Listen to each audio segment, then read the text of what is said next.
Hello and welcome back to another episode of Hot on the Case. This week's true crime case was something so bizarre, it seemed unreal, like something out of fiction. At a time where the zombie drama The Walking Dead was one of the most watched shows on television, this was a true crime case that had some people convinced that they were in the midst of a real-life zombie apocalypse. How does a 19-year-old frat boy go from living a totally normal life and then take such a drastic turn that he commits one of the most brutal double homicides in recent history? If you have never heard of Austin Harrouff, chances are I'm about to ruin your day. And if you already do have prior knowledge of today's case, chances are you've also heard some of the rumors and misinformation that surrounds it. So what is the truth? How did 19-year-old Austin Harrouff go from being a shy, smart 19-year-old college freshman to a killer in a matter of months? My name is Breanna and I'm hot on the case.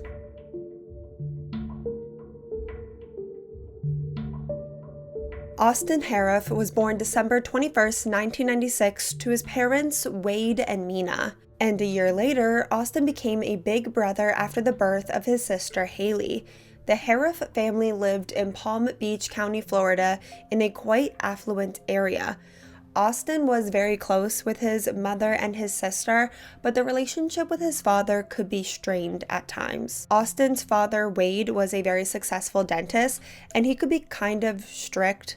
The two of them could definitely clash, and his father had high expectations for his son, which led to Austin feeling pressured to succeed. For the most part, Austin seemed like a normal, shy, happy, goofy kid. The first signs of trouble starting in middle school, when Austin was bullied for his weight and acne. Austin, who was always shy, got even more withdrawn, and he started to experience social anxiety and spouts of depression. Austin would occasionally have these short periods of time where he was feeling very depressed, which I think is something that a majority of people have experienced and could relate to. But something else that Austin was experiencing from a young age, something I think is far more uncommon, something that I think a majority of people have had the pleasure of never experiencing, was that Austin, from a very young age, was suffering with sleep paralysis and the hallucinations that accompanied it. The sleep paralysis and hallucinations that Austin was experiencing would go away as he got older, or at least for some time. In high school, things really turned around for Austin. He was still shy for the most part, but he really came out of his shell through joining sports. Austin played football all 4 years of high school and joined the wrestling team during the off-season. According to Austin's recruitment profile, he was the captain of the wrestling team his senior year and placed third in the district. Austin also joined the weightlifting team, placing second in the entire district. Joining sports was incredible for Austin's confidence, and as he got more into fitness, Austin began to lose some weight. But Austin got really obsessed with his weight loss and fitness as a whole. And this is something that will be a common theme with Austin throughout the rest of today's case. Austin seems to be someone who definitely has an obsessive personality. Austin gets really into something, and then he gets really into something else. And his interests and the things that he's hyper fixated on change really quickly. In high school, Austin got good grades. He was actually the top of his class. He was in an advanced college level program during high school where he was able to maintain a 3.35 GPA, which I would say is pretty impressive also while he's juggling all of these extracurriculars and sports. Austin graduated Suncoast Community High School in 2015 with plans to go pre-med.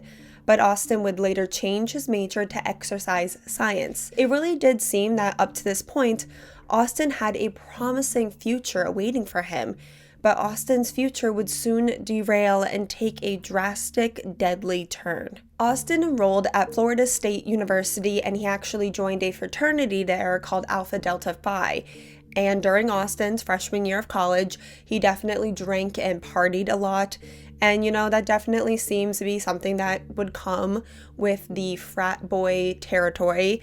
But when Austin drank, he would drink to the point of blacking out almost every single time. Austin also began to experiment with party drugs like Molly, and also experiment with psychedelics. Austin also smoked weed quite a bit and took Adderall to help himself study, but I really wouldn't say that Austin's substance use and experimentation was anything excessive compared to the average college student in America. I would also bet that some of this substance use and alcohol use came from peer pressure from Austin's fraternity brothers, or at least from a desire to fit in, especially since Austin wasn't the most popular kid in school and really lacked confidence when he was younger, but now he's in college, so he has a chance to almost reinvent himself and rewrite his story. During his freshman year of college, Austin also met and started seriously dating a girl.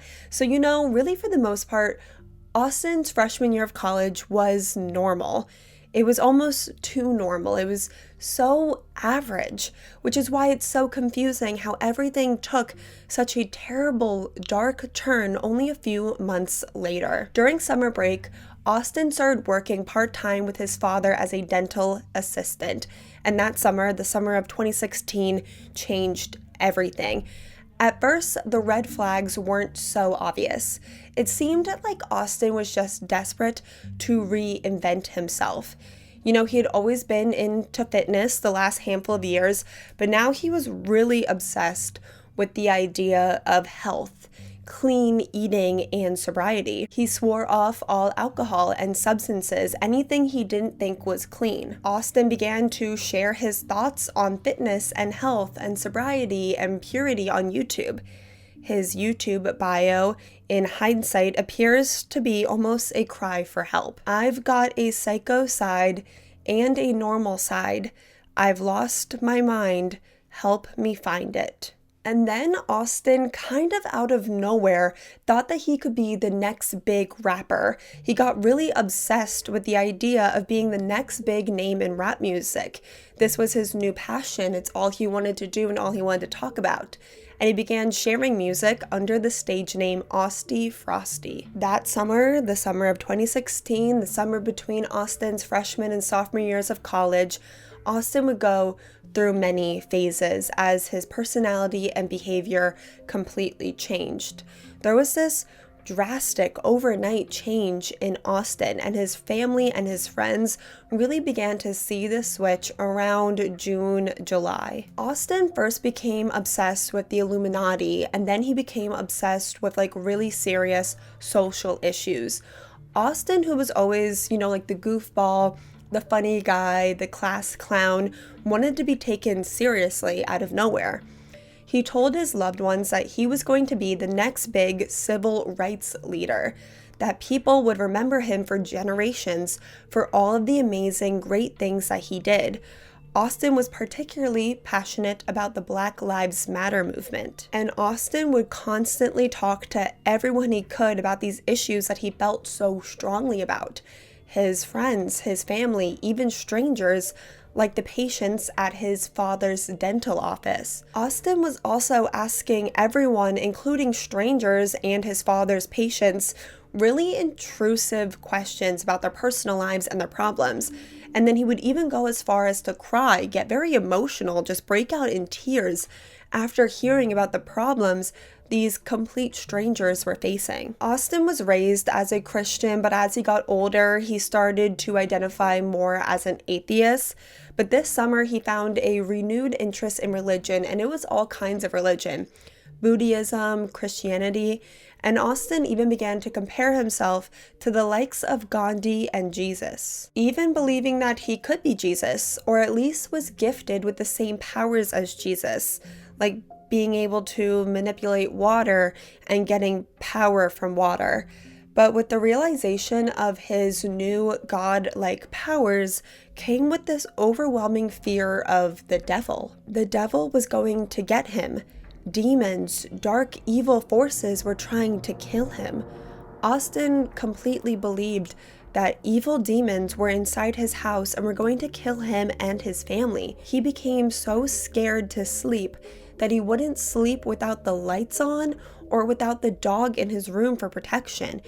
And even with those things, Austin was only getting 2 hours of sleep a night maximum. And instead of sleeping, Austin began to aimlessly pace around his house at night, every few hours loudly proclaiming to his sleeping family that he was there protecting and guarding them from evil. It got to a point that Austin's younger sister Haley would lock her door at night because she was so afraid of her brother.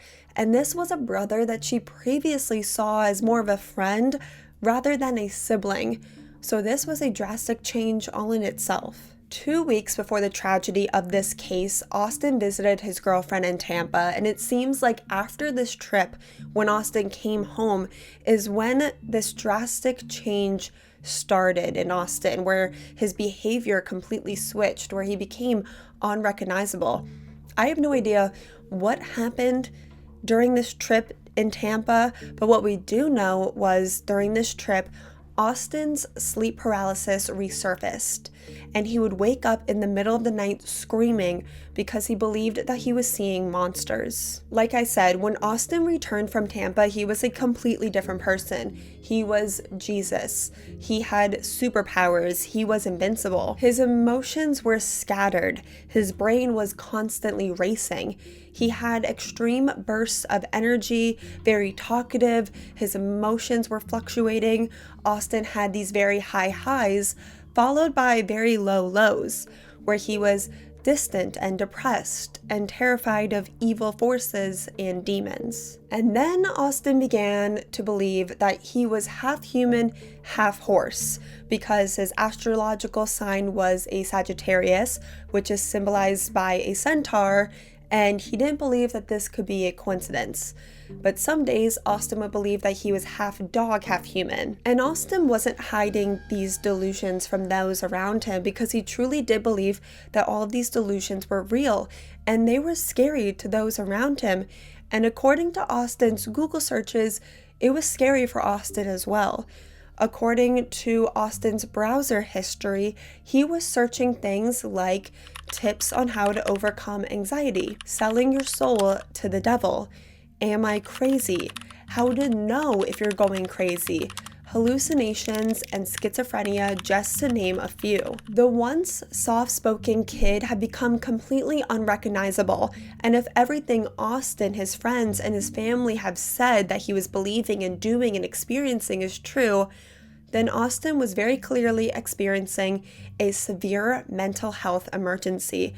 But sadly, the red flags would be ignored until it was too late. I know that there was talk amongst Austin's family about getting Austin help and getting Austin evaluated, and his sister even offered to go to therapy with him if it would make him feel more comfortable. And Austin did agree to talk to someone with his sister. But from what I've read, it does appear that Austin getting help never went any farther than just talk. On August 14th, 2016, August went to a gun show with his father and a friend, and at the show, Austin purchased a switchblade knife from a vendor, a knife that Austin would use in a deadly attack just the next day. At the gun show, Austin seemed scared and anxious, and he was asking the vendors how to use the knife and other questions about self-defense. The next morning, Monday, August 15th, 2016, Austin woke up feeling like a superhero. Reportedly that morning, Austin met a few of his friends and his sister at the local beach.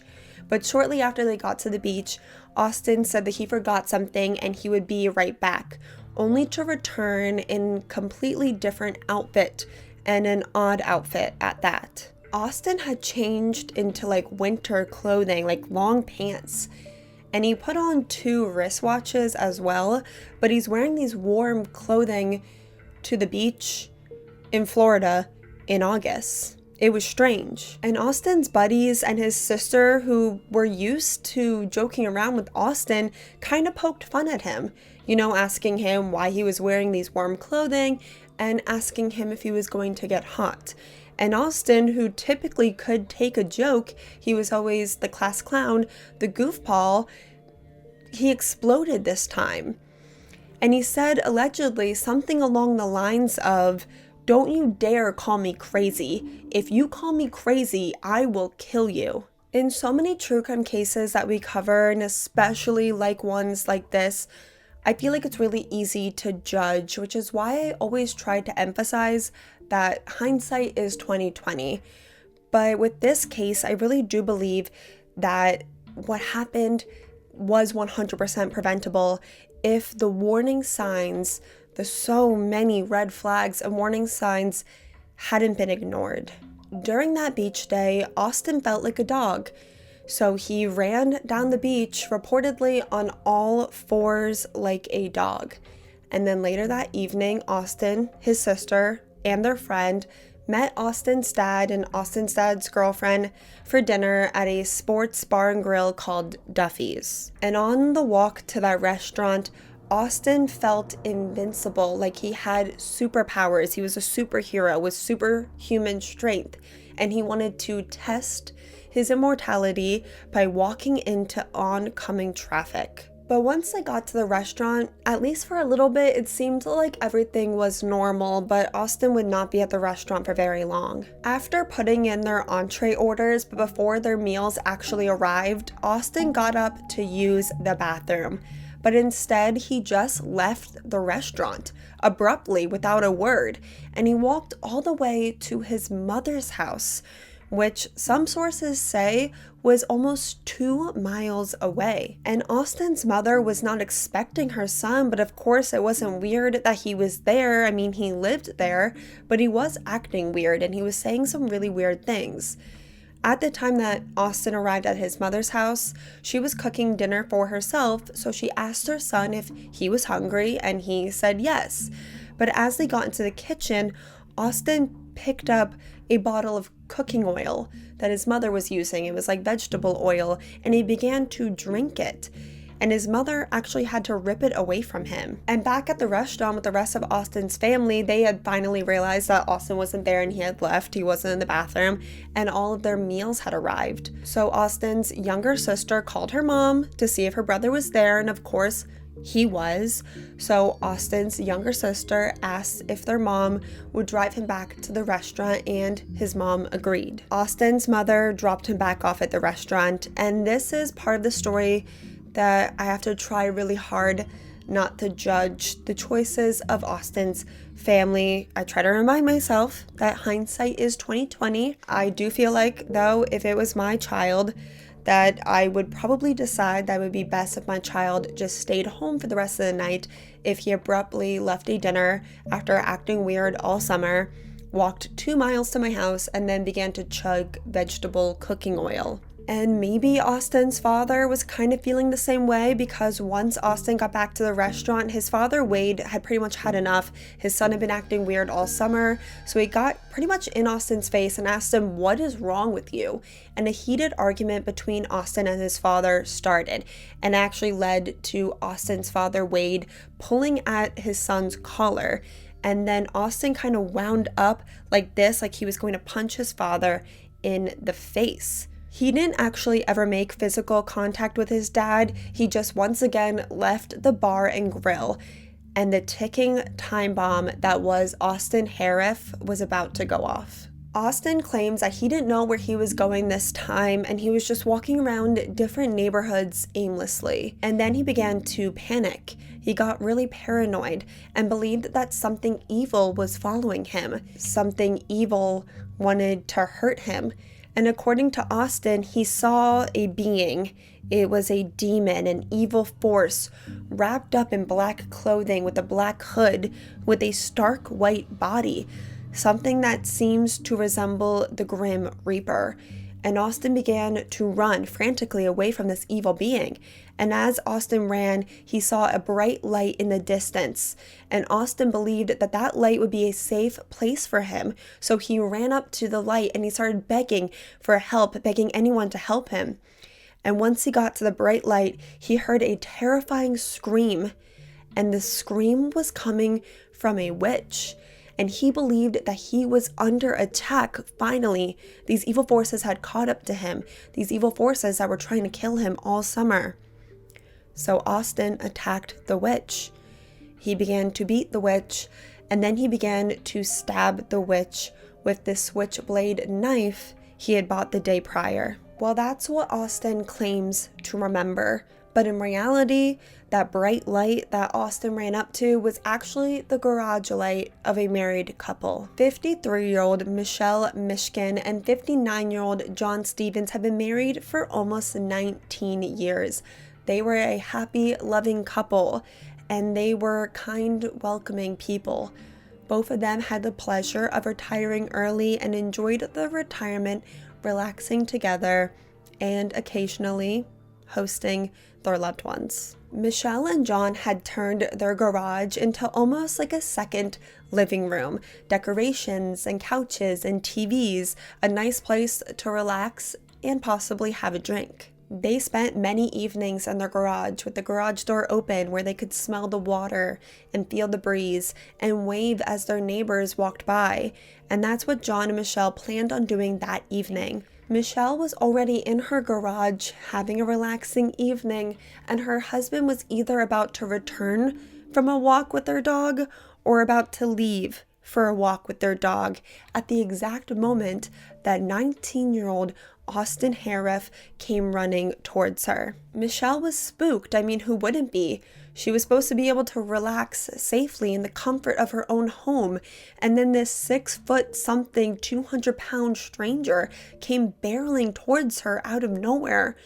Michelle began to scream, and then Austin began to attack and stab her. A neighbor named Jeff Fisher heard the screams and rushed to his neighbor's aid. He recalls Austin telling him, "You don't want a part of this," before the 19-year-old stranger began to attack him as well. Jeff was able to flee and call 911, but not before Austin had stabbed him repeatedly in the back, neck, and head. And I'll play that 911 call for you now. Please, and medical. Young man beating up a woman across the street. There are them injured. Can you tell from where you are? Yes, there's a girl laying on the ground. He beat her up. I ran over there. I'm bleeding profusely here at the moment. Okay. I don't know what happened. Can you tell if she's conscious? No, it does not appear so, no. And coincidentally, around the exact same time, Austin's mother was also calling 911 to report her son missing and tell the 911 operator that she was scared for his safety. I don't know how to do this. My son, he's taken off. It seems like he's a little delusional. He says, he feels immortal and like a superhero. So I don't know what's going on with him. And he was out to dinner with his dad today and he took off. He left on foot? Yes. He had no ID on him, no phone. We'll say, I think the only thing he has on him is a pocket knife switchblade. And by the time the police arrived at the home of John and Michelle, John had already arrived on the scene, and I'm assuming he attempted to come to his wife's aid. But the 19-year-old Austin had attacked him as well. And at some point during this attack, Austin removed some of his clothing. He was wearing a t-shirt and his boxers only. Austin also drank a chemical similar to bleach that he found in John and Michelle's garage. And when the first responders arrived, I doubt they could ever imagine that they were about to walk into a real-life horror movie. Michelle was already tragically gone by the time the first responders arrived, but reportedly John was still alive, but barely, as he desperately tried to beg for the officers' help while he laid on the floor of his garage. And hunched over John was Austin. He was growling like an animal and biting into John Stevens' face, neck, and chest as he ate the man alive. The police were hesitant to shoot Austin in fear of shooting John as well, so they tased Austin multiple times, but being tased seemed to unfaze him. A police dog was set on Austin, but this didn't seem to faze him either. The police said that he had superhuman strength in that moment, and it took multiple grown men and a canine to get Austin off of John and handcuff him. And as Austin was being handcuffed, he screamed and begged for the officers to shoot him and kill him. 59-year-old John Stevens would tragically succumb to his injuries at the scene, and my heart absolutely breaks imagining the fear and pain that him and his wife Michelle must have felt in their final moments. Their neighbor Jeff had extensive injuries, but he would thankfully survive. And Austin also had his own set of injuries. He had cuts all over his hands and arms and even on his tongue. He also suffered extensive internal injuries from drinking that bleach-like chemical, which caused internal bleeding and damage to his organs, which resulted in organ failure.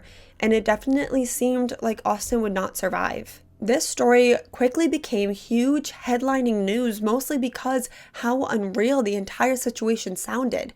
A 19-year-old frat boy, a normal college kid who out of nowhere killed 2 people and ate their faces while exhibiting unnatural strength, being unfazed while being tased, and with an attack dog on them ripping at their arm. Everyone was convinced that Austin had to be on some really seriously gnarly substances during these murders, and it was rumored that he was actually on bath salts or flocka.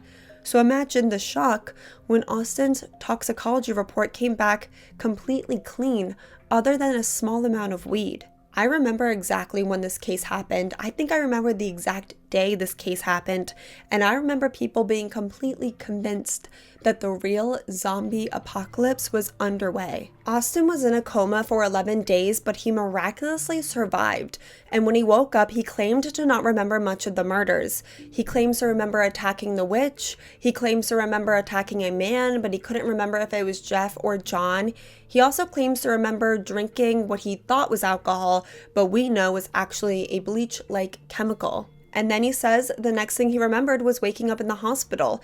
It took over 2 months for Austin to recover, but once he did, he was immediately charged with 2 counts of murder for killing John and Michelle, and 1 count of attempted murder for attacking their neighbor Jeff. And while in police custody, Austin spoke with many mental health professionals and was diagnosed with bipolar 1 disorder, with psychotic features, and schizophrenia, which as far as I can tell, he's still being treated for. Men typically develop schizophrenia in their late teens to early 20s, which is actually earlier than women who usually develop schizophrenia in their early 20s to early 30s. And after many years of trial delays, Austin Harrouff was found not guilty by reason of insanity in November of 2022.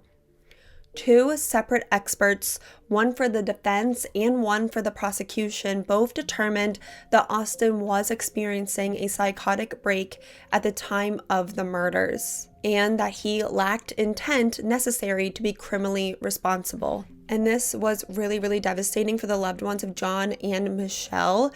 And I actually do have a quote from the family impact statement from John's daughter that I will play for you now. A sick animal that should have been put down a long time ago. You deserve nothing more than to feel despair and debilitating guilt for what you did every second of the day for the rest of your sad, meaningless, and pathetic life. I hope death comes for you sooner than later, and when it does, I will rejoice, because only then will justice be truly served for John and Michelle. Thank you. I hope you burn in hell, along with your parents. Wade, you're disgusting. And I could definitely see opinions being quite divided on this case. It is quite controversial. On one hand, I do believe that Austin Harrouff was having a psychotic break and was criminally insane. I 100% believe that a psychiatric hospital would be a better place for him than prison. But I also 100% sympathize with the pain that John and Michelle's friends and family must be feeling. I could not imagine losing someone that I love in such a brutal, terrible, painful, traumatic way, and knowing 100% who was responsible, but then hearing that not guilty. I don't know how I would react if something like that happened to me, but I could tell you that it wouldn't be good. I would definitely feel like my loved one did not get justice, the justice that they deserved. And if you're watching or listening right now and you knew and you loved John and or Michelle, I just want to let you know that I stand by you 100%, and don't let anyone tell you that your feelings and your pain aren't 100% valid and justified. As far as I could find, there hasn't really been any other updates in this case, but it does appear that Austin is still being treated at the Florida State Hospital, and I would imagine that he would be there for a quite long time, if not forever. Well guys, that's all I have for this week's investigation. Please leave me all your thoughts and theories in the comment section below. I know that opinions will be quite divided on this one. And if you're watching me on YouTube, please make sure to like and subscribe so you never miss an upload from me. And if you're listening on Spotify or Apple Podcasts, please make sure that you're following the show and rate and review the show if you haven't already. And I will see you guys next time when we are hot on the case once again.